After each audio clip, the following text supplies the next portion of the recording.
Hi friends, welcome to our channel. ఈరోజు నేను చేయబోయే స్వీట్ ఏంటనేది మీకు థంబ్నెయిల్లో చూస్తే అర్థమైపోతుంది కదా. అలాగే వీడియో చివరి వరకు చూడండి. నేను ఏ స్వీట్ చేయబోతున్నాను అనేది మీకే తెలుస్తుంది. వీడియో మీకు నచ్చితే ఒక చిన్న లైక్ చేయండి. అలాగే సబ్స్క్రైబ్ చేయని వాళ్ళు కనుక చూస్తుంటే కనుక సబ్స్క్రైబ్ చేసుకోండి ఫ్రెండ్స్. ఈ స్వీట్ మీ అందరికీ తెలుసా అని అనుకుంటున్నాను. ఎంతమందికి తెలుసు అనేది కామెంట్ బాక్స్లో కామెంట్ చేయండి. అలాగే మీ చిన్ననాటి జ్ఞాపకాలు ఈ స్వీట్ తెలియజేస్తుందండి. ఒక బౌల్ తీసుకొని పిండిని అందులో వేసుకుంటూ ఉండలు లేకుండా నీట్గా చేసుకున్న తర్వాత కొంచెం కొంచెం పాలు వేసుకుంటూ పిండిని కలుపుకోవాలి. లూజ్గా కలపొద్దు, కొంచెం మెత్తగా ఉండేటట్లు కలుపుకోవాలి. మరీ అంత గట్టి కాదు, మరీ అంత లూజు కాదు. వీడియోలో చూపిస్తున్నాను కదండి, అలా ముద్దను కలుపుకోవాలి. అలా మనం ముద్దను కలిపేటప్పుడు చేతికి అంటుకుంటుంది కదా, చేతికి నెయ్యి కానీ ఆయిల్ కానీ పోస్తే మన చేతికి అంటుకోకుండా ఉంటుందండి. ఎంత బాగా కలుపుకుంటే అంత బాగా వస్తుందండి. స్వీట్ చేసేటప్పుడు కూడా మనం ఆయిల్లో డీప్ ఫ్రై చేస్తాం కనుక తర్వాత పాకంలో వేసేటప్పుడు కూడా పాకం బాగా పీల్చుకుంటుందండి.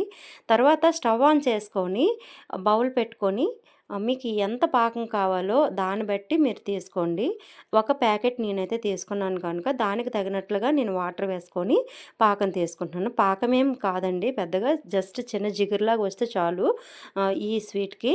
తర్వాత నేను బెల్లంతో చేస్తున్నాను కనుక మీరు పంచదారతో కూడా చేసుకోవచ్చు, లేదంటే బెల్లంతోనే చేసుకోవచ్చు, అది మీ ఇష్టం. బెల్లం కరిగిన తర్వాత టీ జాలి తీసుకొని బెల్లం వడపోసుకోవాలి. ఎందుకంటే బెల్లంలోనే చిన్న ఇసుక రేణువులాగా ఉంటాయి కనుక వడపోసుకుంటే నీట్గా ఉంటుంది. ఇక్కడ మడ్డిలాగా ఉంది కదా చూడండి, ఏదో ఒక కెమికల్ కలిపితే కానీ ఐటెం తయారవదు అన్నట్టు ఇక్కడ చూడండి బెల్లంలోని ఎంత సున్నం కలిపారో మా అమ్మమ్మ వాళ్ళు చెప్పారండి. బెల్లం ఎంత కలర్ఫుల్గా ఉంటే అంత ఎక్కువ సున్నం కలిపినట్టు.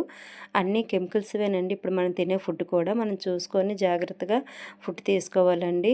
తినక తప్పదు, ఉండక తప్పదు, బ్రతకక తప్పదు అన్నట్టు అలా అన్నమాట మన పరిస్థితి అయిపోయింది. తర్వాత ఇక నా బెల్లం నీళ్ళు మరిగిపోతున్నాయి కదా, బెల్లం పాకం అనేది ఎక్కువ పాకం అవసరం లేదు.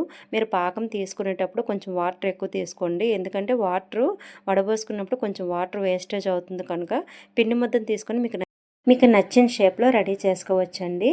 నేనైతే బాల్స్ అన్నీ అలాగే రెడీ చేసుకున్నాను. 3 రకాలుగా రెడీ చేశాను.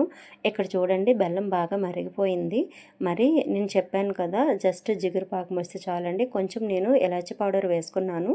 ఇలాచీ పౌడర్ వేసుకున్న తర్వాత గరిటతో చూపిస్తున్నాను చూడండి, అలా వస్తే స్టవ్ ఆఫ్ చేసుకోవడమేని. తర్వాత కళాయి పెట్టుకొని ఆయిల్ వేసుకొని ఆయిల్ హీట్ ఎక్కిన తర్వాత మనం ముందుగా తయారు చేసుకున్న బాల్స్ అన్నీ డీప్ ఫ్రై చేసుకోవాలి.